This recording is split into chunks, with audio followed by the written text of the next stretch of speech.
Es difícil en estos momentos que en algún ámbito de la actualidad no aparezca el término globalización. Sin embargo, existe una conciencia difusa de lo que realmente supone. La globalización no se puede identificar con una ideología. Más bien, la globalización es un término originariamente económico, que responde a un estado concreto de desarrollo de la economía mundial, caracterizado por dos factores.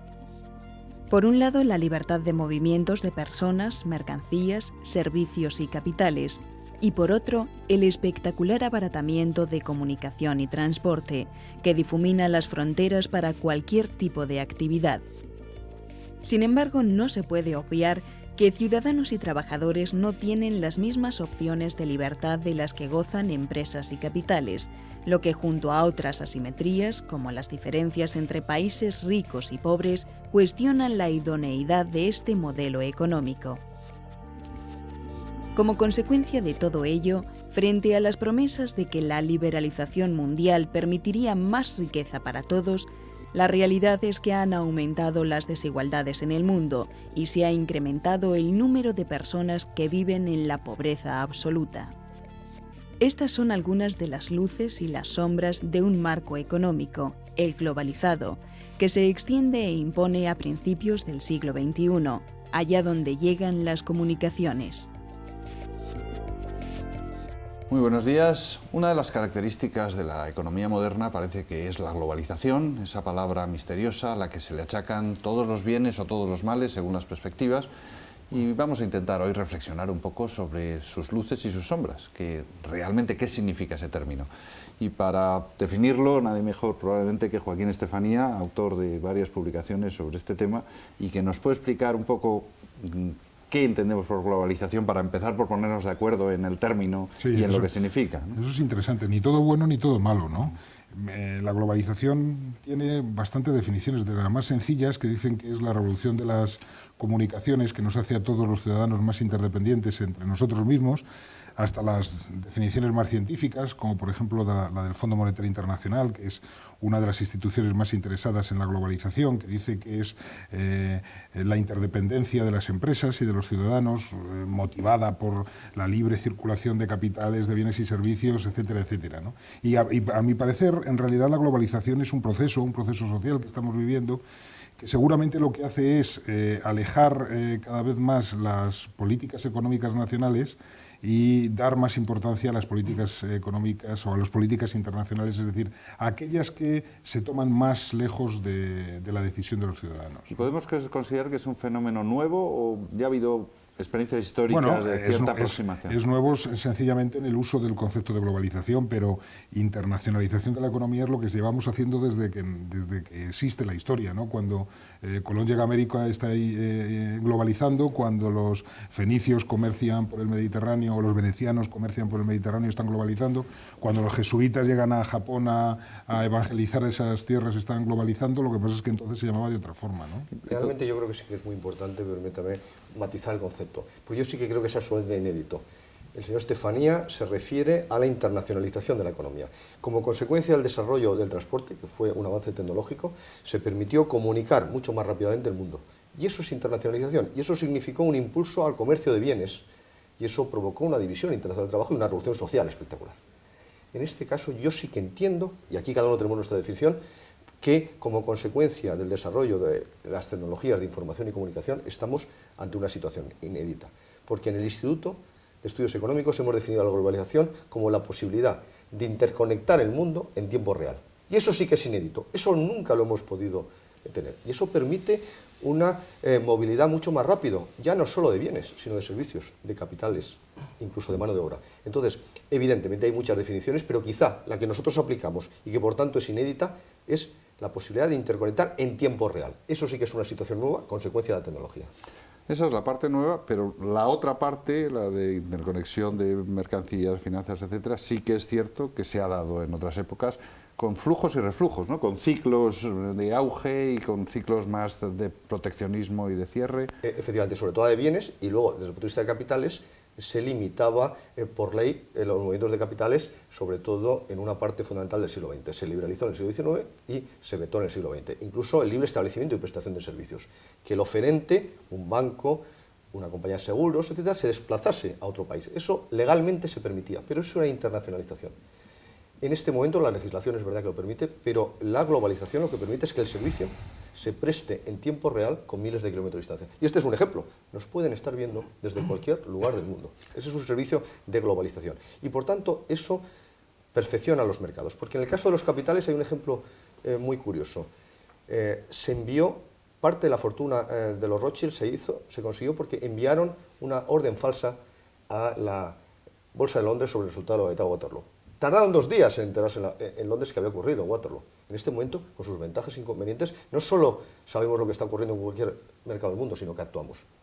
Con sus problemas, porque la globalización, el ejemplo, fue el 11 de septiembre. Muy probablemente no hubiera tenido el mismo impacto sobre la sociedad si no lo hubiéramos visto en tiempo real. Si nos lo hubieran contado, si hubiera habido una película.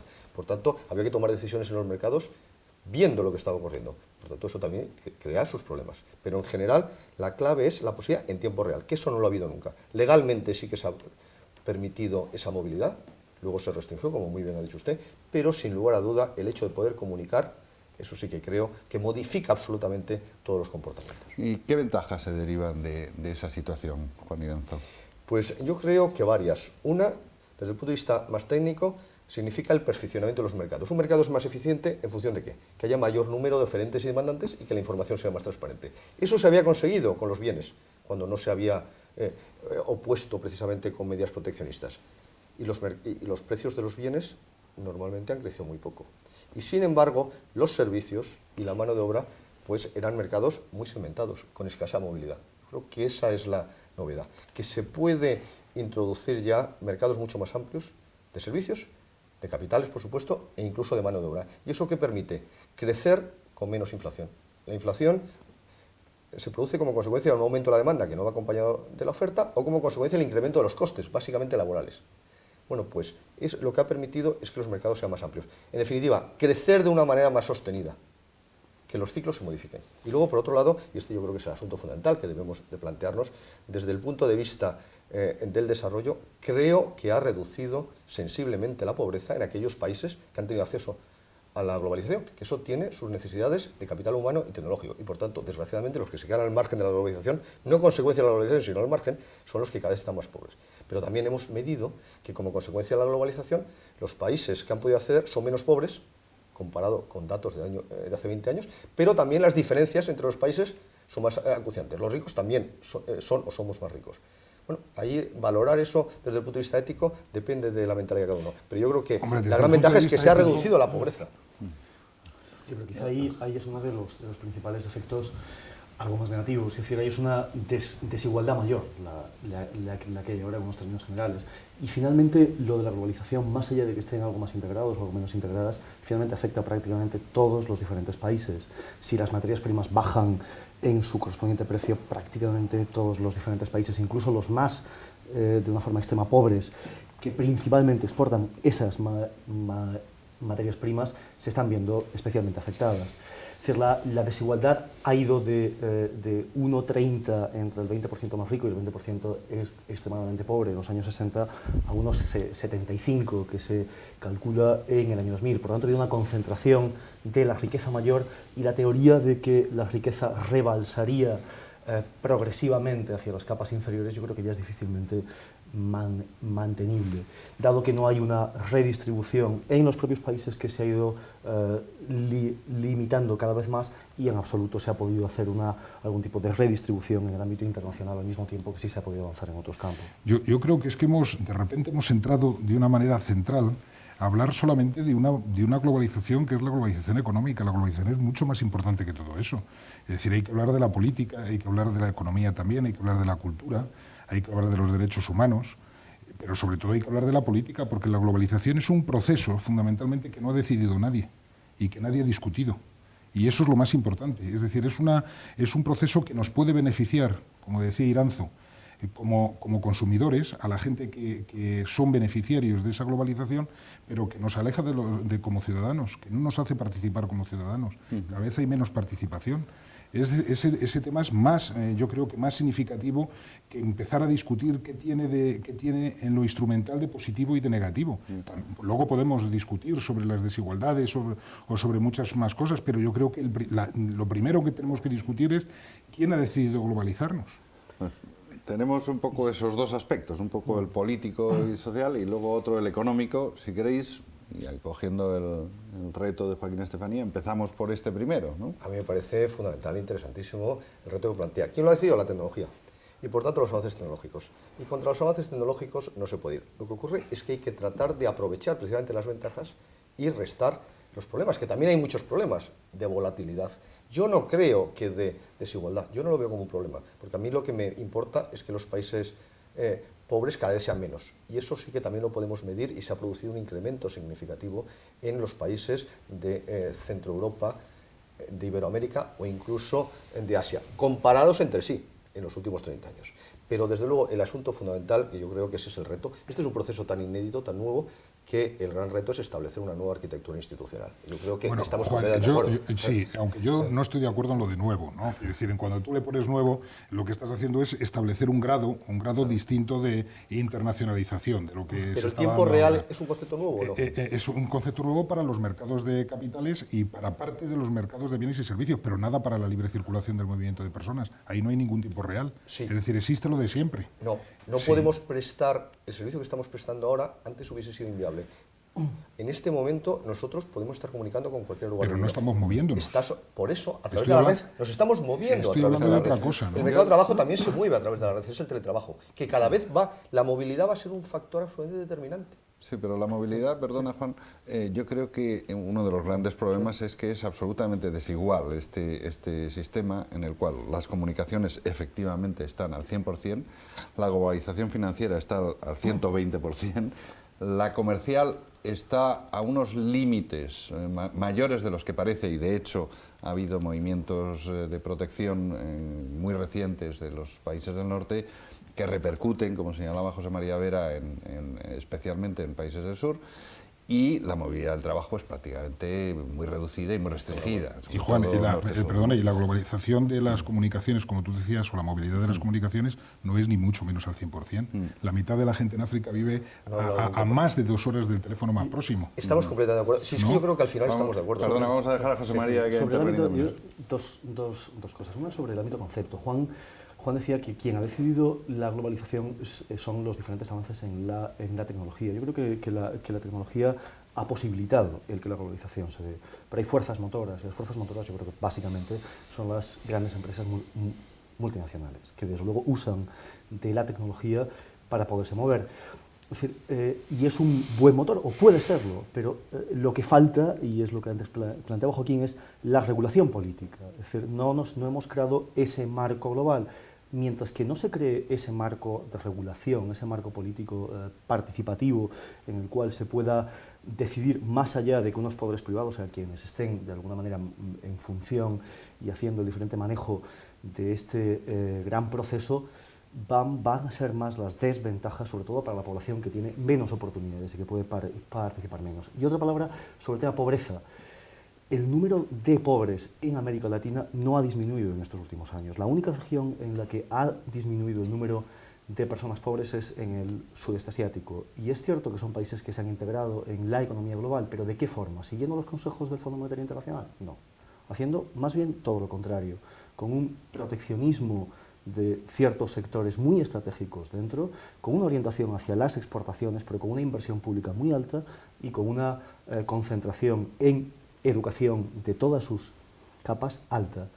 Esto no es lo que el Fondo Monetario, Banco Mundial y lo que la doctrina normal estaría ciertamente aconsejando, y no es lo que ha hecho América Latina, por ejemplo, y desde luego las consecuencias podemos verlas ahora. La realidad está demostrando que existe una contradicción entre las propuestas de los países desarrollados de favorecer un mercado mundial libre y la aplicación por parte de estos mismos países de medidas proteccionistas para arropar a aquellos sectores de su economía más débiles o en desarrollo. Esta es una de las contradicciones de la globalización, que además, junto a sus ventajas, tiene otra serie de aspectos negativos, especialmente evidentes cuando se habla de su relación con los países subdesarrollados. Una de las situaciones más desfavorables es la del traslado de la producción a estos países, con el fin de obtener una mayor rentabilidad, que en algunos casos, y por una débil normativa de protección social, se traduce en jornadas exhaustivas, explotación infantil e incluso desprecio por los requisitos de salud e higiene en el trabajo. Yo creo que estamos hablando de todo y me parece muy interesante, pero vamos a ir matizando. Estoy completamente de acuerdo en que la única posibilidad que tienen los países menos desarrollados para desarrollarse es que se acaben con todo tipo de proteccionismo. Y por tanto me parece una auténtica barbaridad lo que acaba de hacer Estados Unidos con el acero. Y me parece una auténtica barbaridad que va en contra del desarrollo la política agrícola común enormemente proteccionista para la exportación de estos países. Y precisamente es un atentado al desarrollo. En segundo lugar, que hay que tener en cuenta que sí que va a haber cada vez más movilidad de mano de obra a través de la red. Yo creo que estamos hablando de cosas diferentes. Realmente un trabajador de una manera mucho más eficaz y desde luego menos traumática para él va a poder ofrecer sus servicios, no para todo, pero algunos servicios en tiempo real. La India se ha especializado en producir servicios de contabilidad, porque yo como empresa y con costes de comunicación muy bajos me da igual mandar mi información a un despacho en Madrid que a la India. Y en cambio, la pregunta es, ¿cuántas personas tienen acceso a esa información en el mundo? Claro, a través de Internet cada vez más, pero efectivamente necesitamos las redes. Y estoy completamente de acuerdo con el señor Estefanía. Sí. El 55% de los centroafricanos nunca han hablado por teléfono.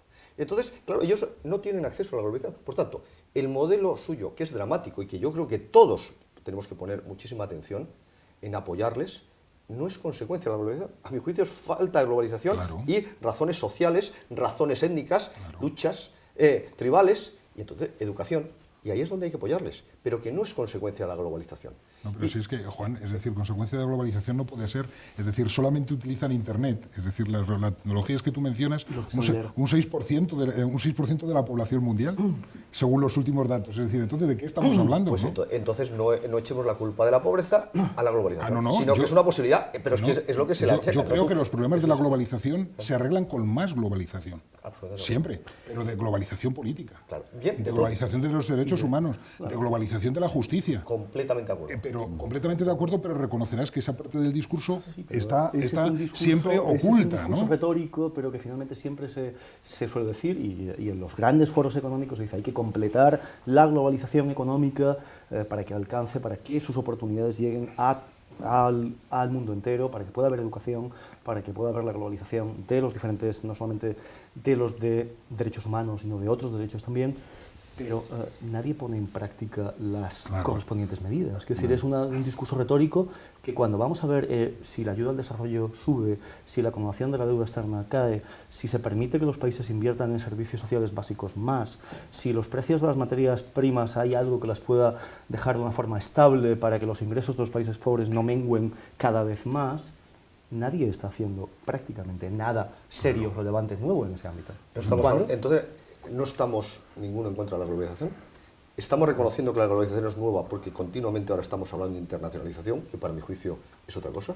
Todo lo a lo que nos estamos refiriendo son problemas de relaciones internacionales que se vienen produciendo desde el siglo XIX y que en ese sentido estamos de acuerdo que lo que hay es que abrirse a esos países y que precisamente nosotros hemos llevado a cabo una política liberalizadora de bienes bastante cínica, de bienes industriales en los que somos competitivos y muy poco en productos agrícolas. Por tanto, claro que hay que reformar la política agrícola común, pero eso no es consecuencia de la globalización. Y luego, por otro lado, yo no tengo nada claro, y esa es una de las novedades quizá, que los grandes beneficiados de la globalización sean las grandes empresas.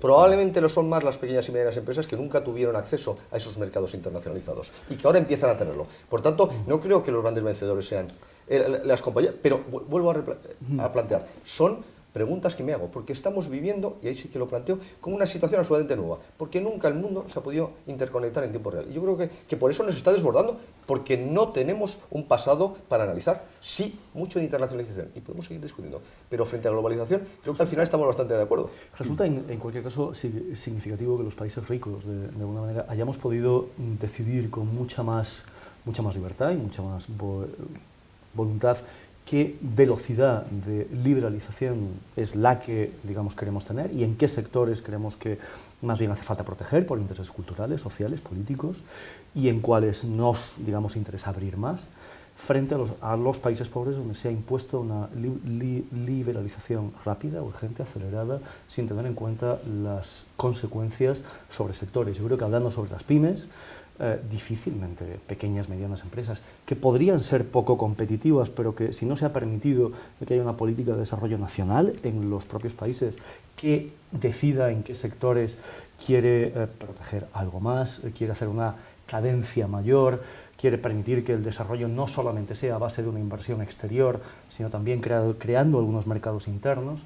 Esto no se ha permitido. O sea, yo creo que hay un cinismo que no solamente se ve en que no abramos mercados agrícolas y la necesidad de que se abran mercados agrícolas probablemente de una forma progresiva y no desmantelando toda la PAC, sino es un cinismo también en el otro lado. Lo que no hemos hecho nosotros se ha forzado en los países del sur, lo cual es probablemente unas políticas más, digamos, algo más negativas. Ese es el debate de la revolución industrial, no de la globalización. ¿Cuál es el modelo de desarrollo más o menos protegido? Es que hay una parte, Juan, hay una parte del mundo que está intentando entrar en la revolución industrial mientras que nosotros estamos inmersos en la globalización. Esa es la diferencia. Es decir, es que cuando hablamos de globalización hablamos de una globalización mutilada, que solamente afecta a una parte del planeta. Globalización para mí también es lo que está pasando estos días en Aguilar de Campoo con las galletas Marías. Eso también tiene que ver con la globalización, ese también es un efecto nefasto de la globalización. Todos no son efectos positivos, ¿no? Nefasto, entre comillas. Nefasto, entre comillas, porque evidentemente es enormemente triste que se cierre una planta, es enormemente triste que una tan tradicional, y yo estoy incluso vinculado a esa zona y también a esa familia creadora de la galleta, pero también hay que tener en cuenta que se ha producido, en primer lugar, un cambio en las costumbres de los ciudadanos. Pues resulta que ahora no desayunamos galletas, sino que desayunamos cereales y otros productos porque nuestro nivel de renta ha aumentado. En segundo lugar, porque los costes de producción son muy altos, es que probablemente esas galletas en esos países menos desarrollados se podían producir de una manera mucho más eficiente y eso les permitiría desarrollarse y, por tanto, claro, lo que hay que acabar es con ese cinismo que hemos dicho, que hemos sido los países desarrollados, hemos sido muy proteccionistas. ¿Para qué? Para proteger nuestros privilegios.